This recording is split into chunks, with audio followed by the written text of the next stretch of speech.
Can't tell if this is actually recording or not. Dun-dun-dun. We'll just start off really awkwardly then, which is great. Isn't like, oh hey, look, it's recording. I don't know what it's recording to, but anyway, it's recording. Huzzah! Huzzah! Dun-dun-dun. So,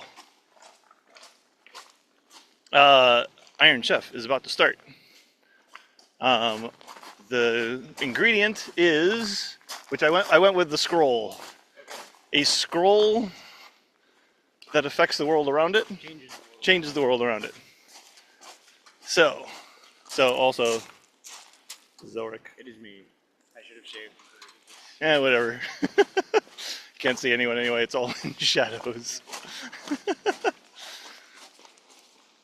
Potential future Iron Chef Ellric, child of mine that was born after the last major work of IF that I wrote, which is quite some time ago, as you can tell. Yeah, I think you're going to make all the other competitors shrivel into dust with that.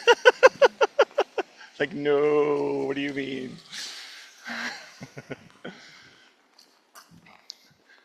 So, one of my goals for the ingredient, which I was hoping for, is to be able to use it several times. Like in the original show, you use the ingredient for like 5 different dishes.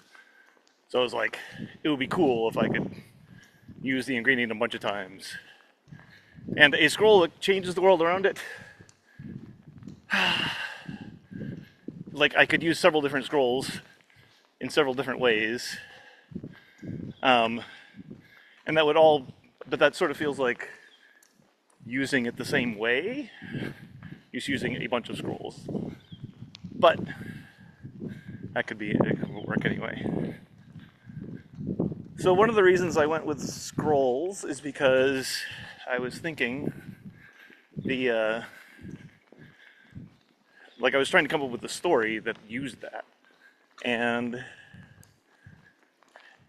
a scroll is sort of meant to be read. Like it has information in it that you read.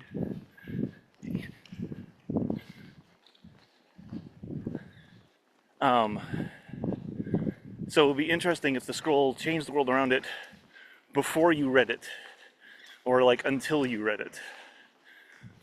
And so there's sort of an inherent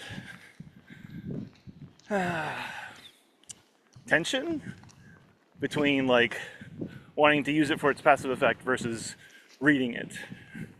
So then I thought of a society. So I would like to come up with some crazy world. I don't know, sci-fi, fantasy, something would be fun. Bird people, mole people, I don't know.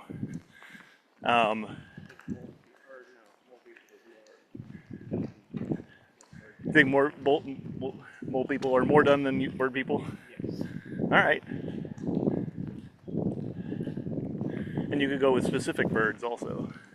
You could have like the hawk clan and the pigeon clan or something, and they would be very different from each other.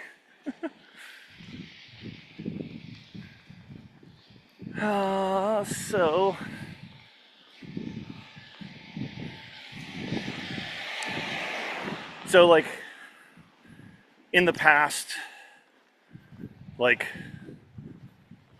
the gods or the bird god or something bequeathed a bunch of scrolls to these people, and they all had passive effects, and some of them they read and some of them they didn't. And after they read a few, they realized that the passive effect was gone afterwards. So they're like, so some people in that group, in that society, decided we must like lock it away so it can never be read, so it can always have this passive ability. But of course, like as time goes on, the society gets larger, the impact of a single item gets smaller and smaller. A fruit from and it's reliant on remaining in a quantum superstate. A fruit from the potential knowledge of good and evil. Schrodinger's scroll. So, my thought is that it turns out that the scrolls were meant to be read. Like, we're on a walk, obviously. There's a lot of cars on the street. Oh, they're waiting for us. Thanks.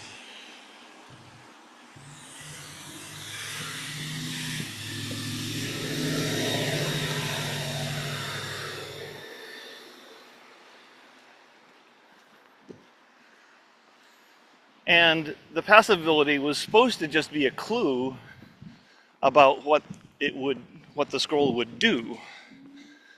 But the scroll would like give abilities to all of, or certain people in, or something, their society. If we're going with bird people, then it would give it to all the birds. But like early on, like when it was just, I don't know, a tribe of people, they were like, oh, we don't need to do that. And then after a while, it sort of just became a tradition that to not ever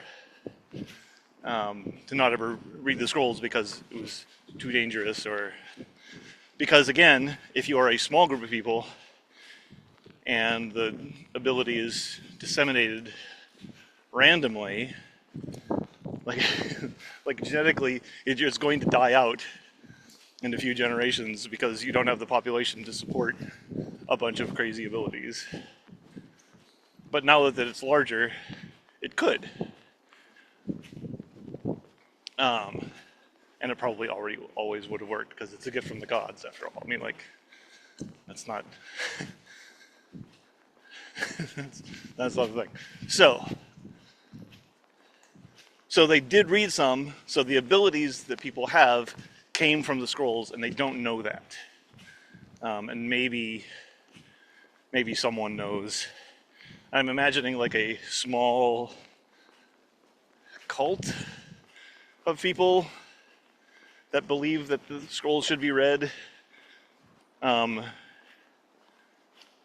don't get a lot of traction, but maybe someone in the PC's party, because I think I'm thinking of having the PC as a group,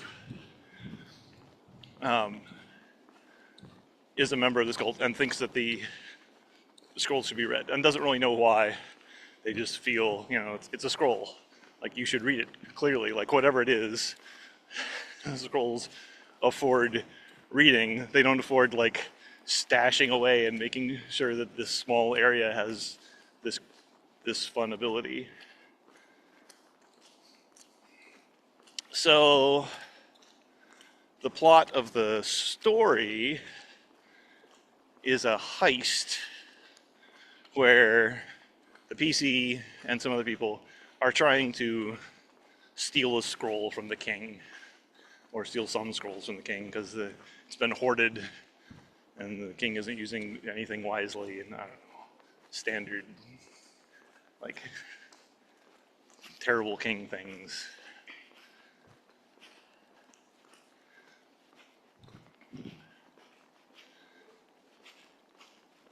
I don't know if we're going to be able to make it across this lake up here. Yeah, but it like goes down to a lake where it is supposed to go through the pipe.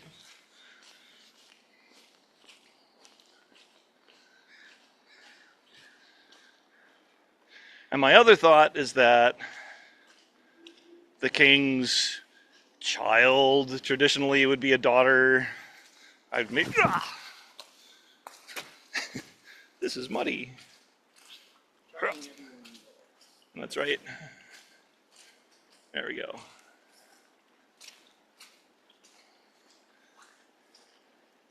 king's daughter is sick and is being kept alive by the health scroll. And the health scroll is, of course, also what the PC is after. So if they steal the scroll and run away to help their own kid or their own parents or something, or their own people who have been affected by a plague, I don't know, like, then the daughter would die. But if it's red, then the ability gets spread out among a bunch of people. And suddenly people become healers and can actually just solve the problem directly. You don't have to cart around a single frickin' scroll around all the time.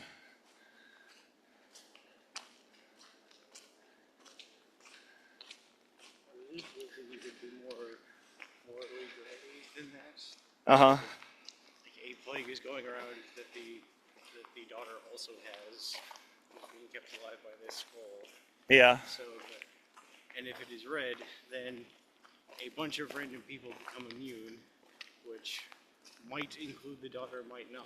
Ah, okay. But it does mean that, like, say 20% of the population is immune. Oh, duck. And so that, like, they won't go extinct. And I kind of like that as, like, what if that's what they think will happen? Like, it's health scroll, like, it should immunize us. Or we can just, like, if they just want to use it as a scroll, they can just take it to the sick room and try to help the people there. But if this is the pond. There are some ducks at the pond. There's some ducks out here too, because it's all wet. I don't know if you can see them at all, but anyway. Here you go, bye.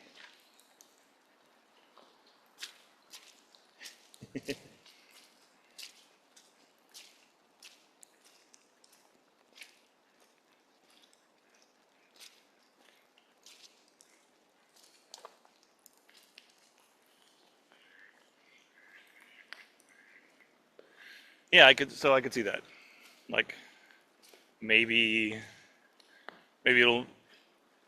So if we take it if they think the options are, if you take it somewhere, we could help the people in the plague room or whatever in the hospital.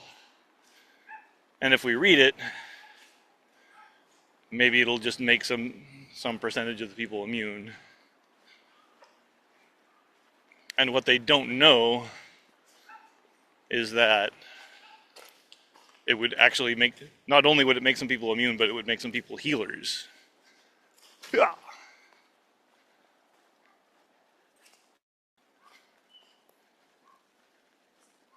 I don't know, maybe.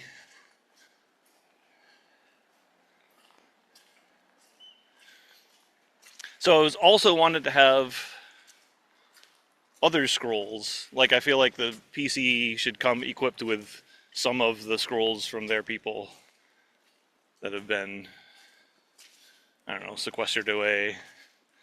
Again, like the whole thing is that they're super valuable and, like, you must be kept away from everything. And which is entirely opposite their original purpose, which was to just read them and like give the gift to everyone. But it would let the PC like do some fancy things. I was realizing also while I was thinking about this, it's sort of like the wise woman's dog. Like, there's these curses, you know, it's like it makes someone lighter, it makes someone hotter, it makes someone colder. You're carrying a thing around that does the thing. But there are worse games to emulate, so hey.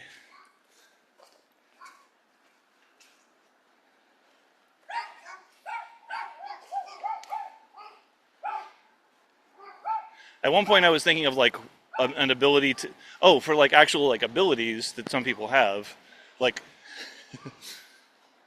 a kind of an IF-ish or a game-ish ability is just the ability to save and reload and undo. But I don't know if I actually like that, or if like, I don't know if I want that as part of the fiction or not. Saving and reloading diagetic adds a Right. lot. Adds a lot. What? Just adds a lot. 'Cause it means that the person who saves and reloads will probably have new dialogue every time they do it. True. And I don't know if I can actually make that happen in using Inform, as like I couldn't use the existing save and reload to have a save and reload with player knowledge carried on into the game. I would just not. It sounds, especially if it was a short conversation, Right. not add a whole new system A whole other system and other things. and double the dialogue if you do it. You know, fair. Unless you wanted to make that is what your game is about. Right. Also, like, just that ability would be overpowered. Like, if you had that ability, why didn't you overthrow the king years ago?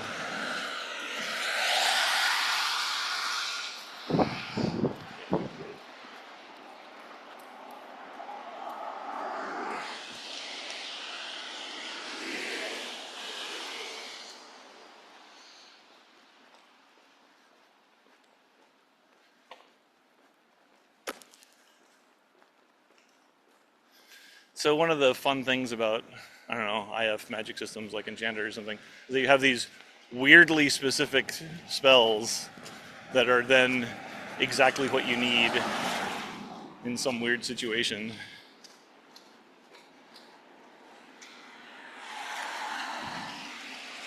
Which also guards against a generally useful spell that then you have to make sure that you have a response for in every room and for every obstacle when they try to heat things up, and you have to know, like, well, wow, does that help? Does that work?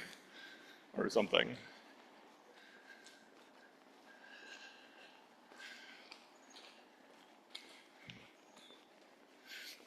Also, I was imagining like the scrolls in like a lead-lined case or something, or them being sheathed in something that blocks their ability. So you have to pull it out, and then the ability, and then that thing happens to the world around you. That does make it a little easier. A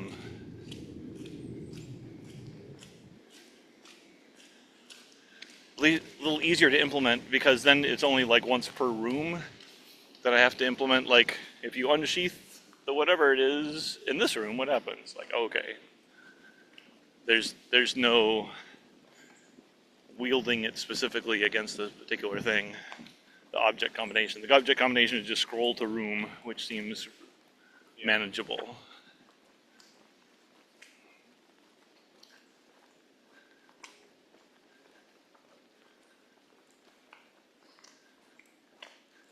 This is our walk down a hill through the greenway to the beach. It's always pretty.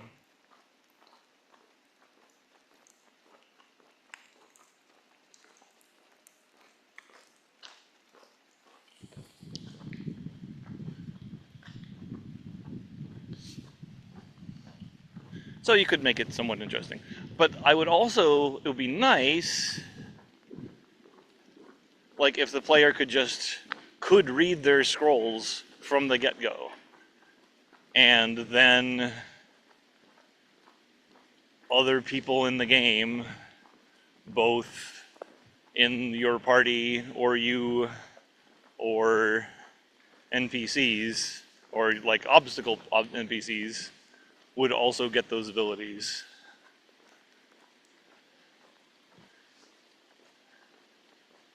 That sounds like it would add a lot to the game and possibly make most puzzles require two different ways of solving it.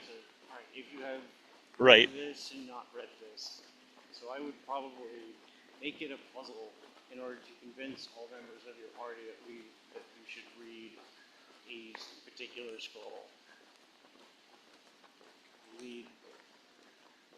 So it seems like you need to read this one to get past some obstacle. You then have to do a collectathon that will somehow convince the member of your party who's against the idea.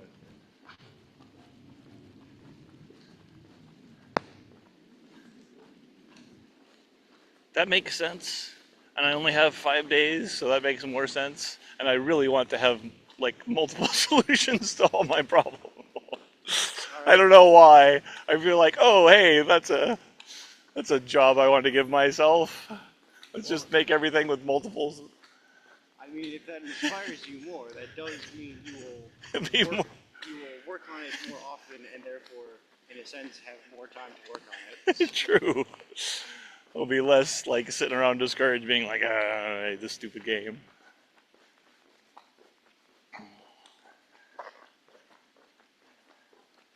But I could gate some of them and not all of them or something.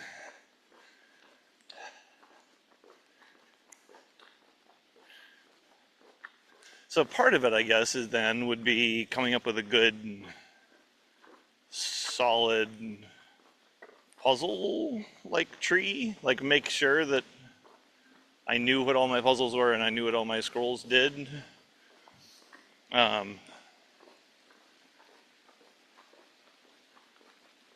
And make sure that no matter what you did with the scrolls, you could do something to get by all your puzzles. One thing that might make it easier is just to make fewer puzzles. Well, to make that easier, what you could do is you could time travel back to like the 80s and just let the players screw themselves over by reading a scroll too early. Just you still have to lock yourself, restart the game. Yeah. That's fair.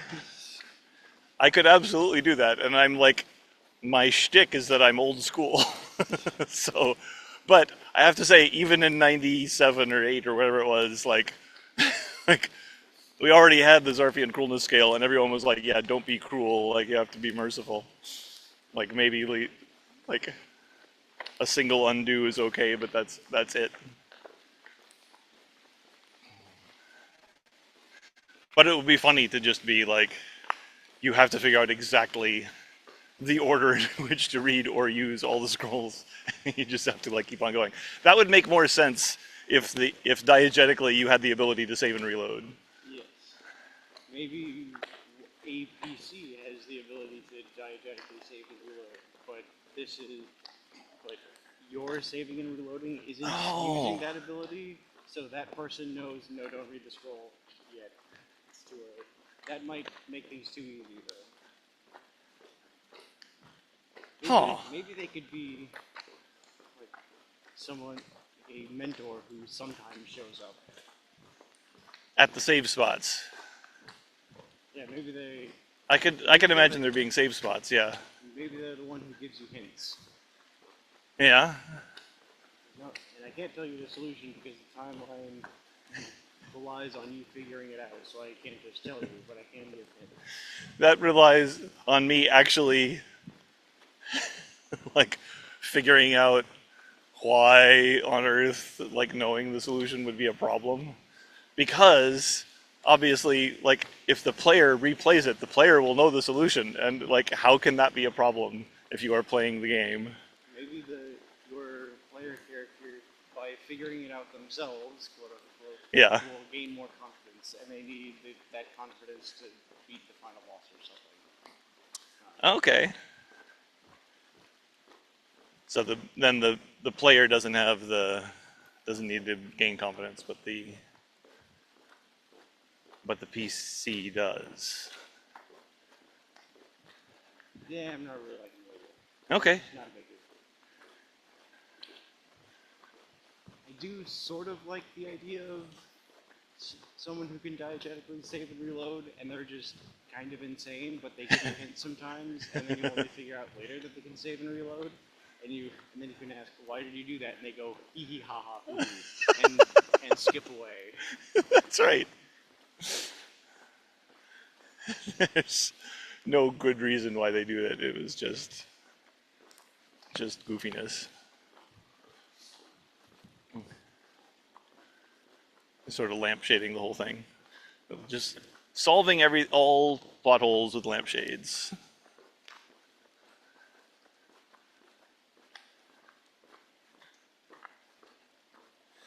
Another thing I was imagining is that in the castle where you are trying to sneak through, there are places where you can save and reload because of stored scrolls there. Although, like, reading that scroll aloud and giving everyone the ability to save and reload would be nuts. Even if you gave 20% of your people the ability to save and reload. Like, I can't imagine a world where everyone has that ability. Like, we would just, like, never progress past 10 turns. Everyone would be like, nope, we're reloading from the moment I got it. It does remind me of an idea I got from, what was the game called? It was the real-time strategy game with Tim Curry where he goes, I'm escaping to the one place not corrupted by capitalism. The moon. Or the space. Space. But in that game, both sides of war, I think depending on which campaign you play through, develop time travel, and so they go back in time to give themselves an advantage. So I thought of a plot where both sides of a war give themselves the ability to time travel, and then throughout the game you realize, holy crap, how many times have we done this? You realize, Yeah. oh no, they have time travel, we have time travel. Anytime anyone loses, we go back to the beginning and try again. Yeah, how do you break that stalemate? That's a very large question. Maybe you do diegetically have the ability to save and reload, and the bad guy also does. Maybe that's why the guy maybe that's why your mentor who can do it has gone crazy. Maybe that's why the villain has also gone crazy. Because they keep replaying the same 2 months trying to make everything perfect for themselves.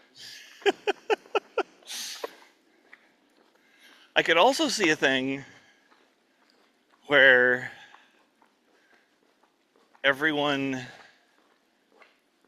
gets to use it as no more than one more time than anyone else has used it. So everyone who has the ability can use it once, and then they have to wait for everyone else to use it before they can use it again. So at some point, if anyone decides, like, I'm not using this ability again, then suddenly everything is fixed at whatever that stage was. As soon as everyone has activated it. This is a completely different game. Yes. This is generally how these things go. Right. All our conversations are like, well, what if? So, scrolls, yes? So scrolls.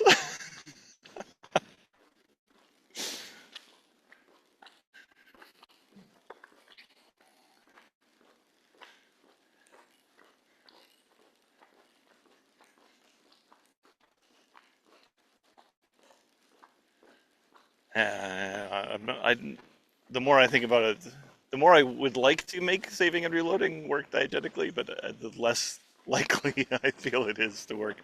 Like, but that doesn't work because of this. Like, if I didn't think about it too much, I could make it work. But as soon as I think about it too much, it doesn't work at all, and I'm guaranteed to think about it too much. I think it was Hitchcock, some famous filmmaker, Uh-huh. made Birds. Yeah. He said, if I can convince you that this world is real or something along those lines, for the amount of time you watch the movie, then I have succeeded. If you are home at your fridge and go, wait a minute, this makes no sense at all, then whatever. I no longer care. You're done watching the movie. You already watched it. That's fair.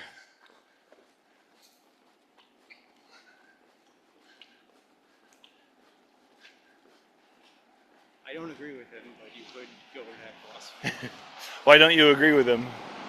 I think that thinking about art and analyzing it is part of experiencing art, not just the first time you see it. Yeah, that makes sense. Post-analysis is just as important.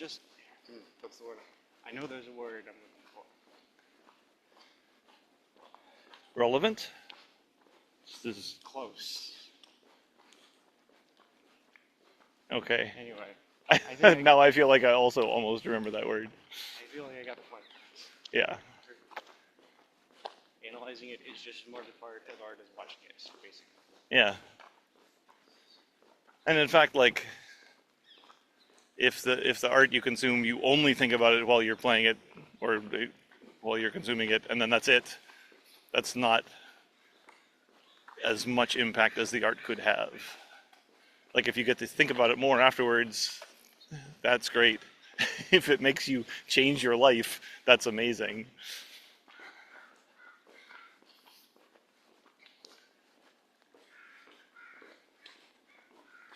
You don't think you're going with diegetic time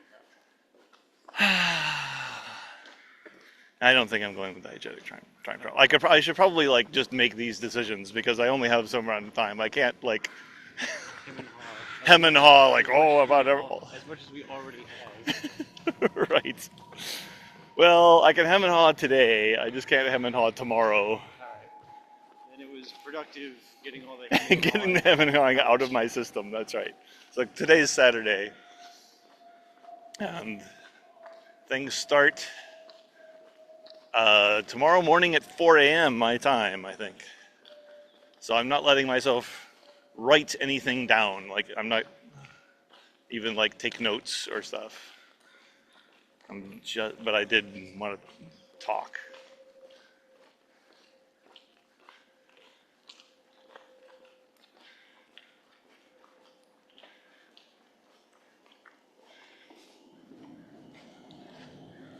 And here we are at the beach. Seems I picked a good day that we need to get a move on.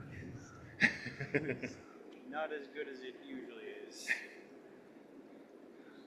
Not as nice a day. Yes. It is definitely kind of gray. But you know, I don't know. The Seattle gray skies are sort of like a blanket to people who have been here long enough, like me.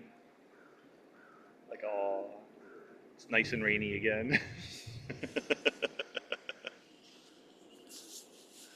Alright, I'm switching hands. There we go. This is the spot that I stand on. There's a sewer. Come down here, do the fence, stand on the sewer. That's the rule. Would you like the spot? Okay, you can take the spot. There we go. Standing on the sewer, on the spot.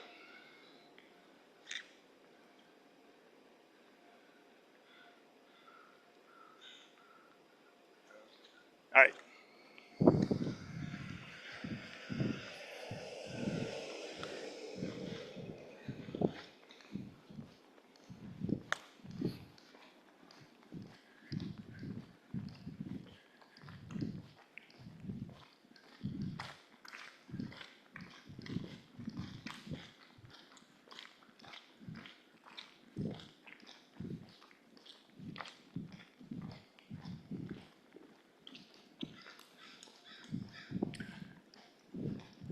Another thing about reading the scrolls and giving the ability to people is that then you are also giving the ability to guards, who then like cause more problems for you later on because now they can, whatever it is,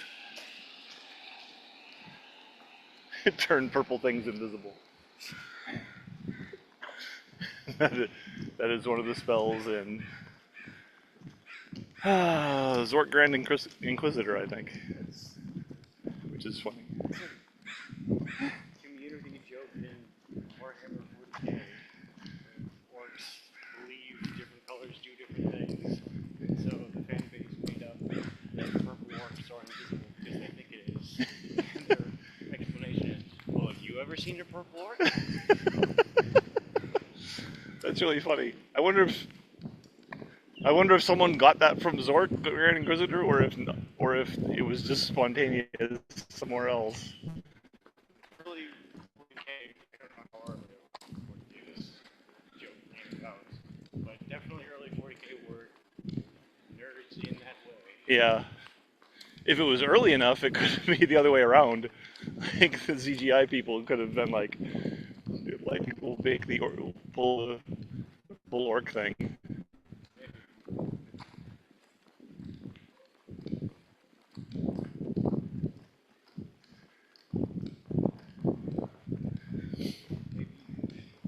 If you do read the scroll to give everyone the ability to turn purple things into you can find in the purple paint can later on.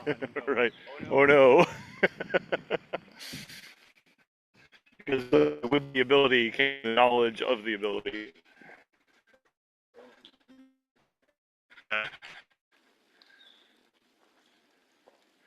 All right, we're in the woods now. Or it could be that they gained the knowledge of that ability, but only like one person has it. So he said, okay guys, I need you to like get purple paint cans, then dump all the paint out the window, then leave the empty paper purple paint cans all around to make anyone trying to break in really paranoid.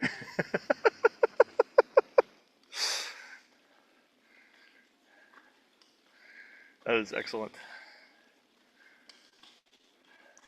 So it could be fun if you find those empty paint cans Ah. all over the place, and then later you're outside and find a massive puddle, or a massive invisible puddle.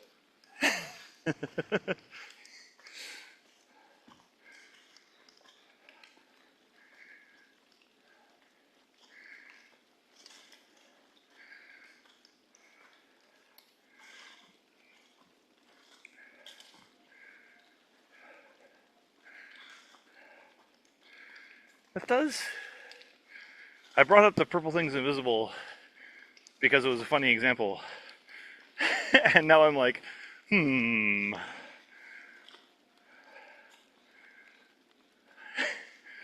Like,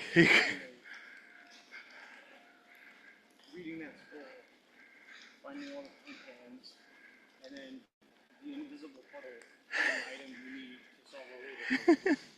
you have to find it somewhere.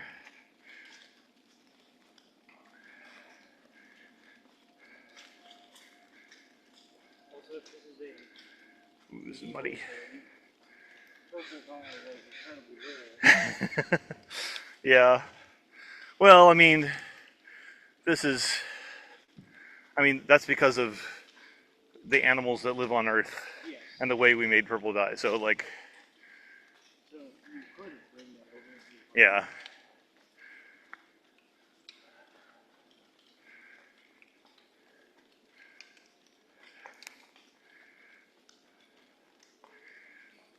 Obviously, like, as a scroll, you would pull it out of its case and then you could see through all purple things.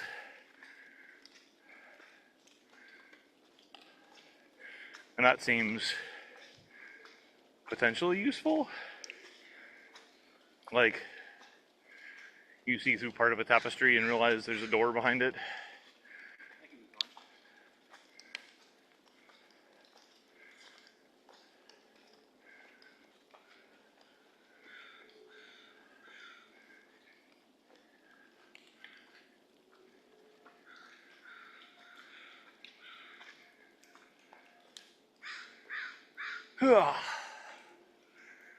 Here we are at our overlook. It's the beach down there again. And a bajillion crows. Oh, yesterday I saw a bald eagle, like, come up there and land on one of the trees. Maybe two bald eagles. There were two birds that were kind of, they looked similar. By the time they got closer, one had split off and the other one had an obviously white head. I was like, oh. So they both might have been bald eagles, but at least one of them was. On at least one side. Let's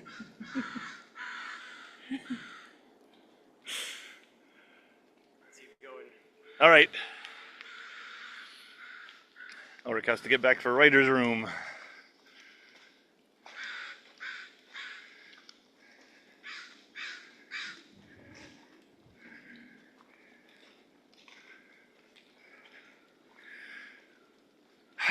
If I went with that, like one option is to literally just do infocom spells. What your game is going to be is built with references as your challenge. Just say what the buttons are. Right, exactly. Like if my shtick is that I'm old school, putting in a bunch of old school things is like, oh, he's doing the thing on purpose, as opposed to like, oh, can he come up with an original idea?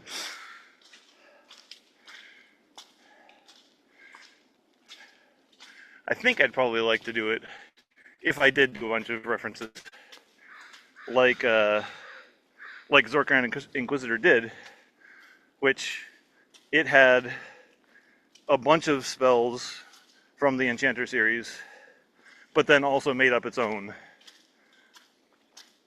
Well,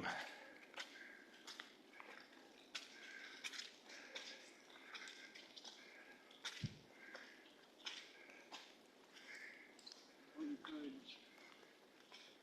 give the bad guy, the villains, the reference spells. So they have the ability to do things from other games and do original stuff. Obfuscate your references a bit. Oh, okay, I can see that. So it could be fun. The villain is another parser protagonist.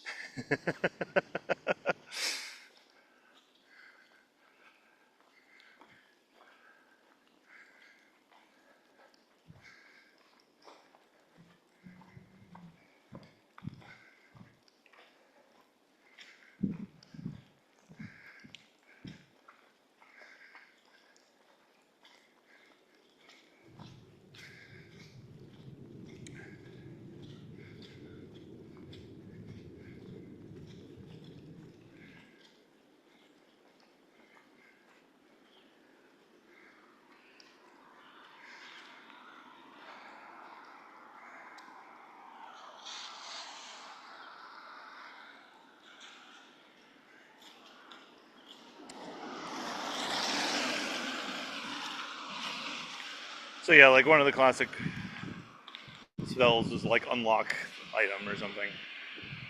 So if you were to unsheath the unlock scroll, just everything in that room would unlock. It would be funny if the area of effect was like the entire castle. Just if you ever unsheath the scroll, every single lock in the game unlocks. Right. So then, yeah, you get past the thing. That could be a difference between like unsheathing the scroll versus reading the scroll. Except if you want to read the scroll, you have to unsheath it first, I would think. But who knows? Shockwave. So anyone trying to catch you can triangulate your position from where all the things are unlocked from. We're starting to be unlocked. So yeah, they can find you and everything's unlocked, so they can get to you really quickly. Right.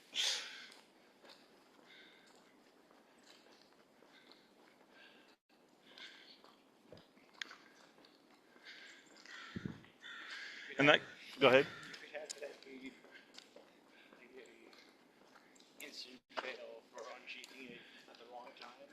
So you unsheath it, and then the door you're trying to get through unlocks, but also a secret passageway unlocks behind you, and then just two guards come down a slide and go, "Whoa! I never knew we had a slide here." Anyway, you're under arrest. The end. Restarts. Right.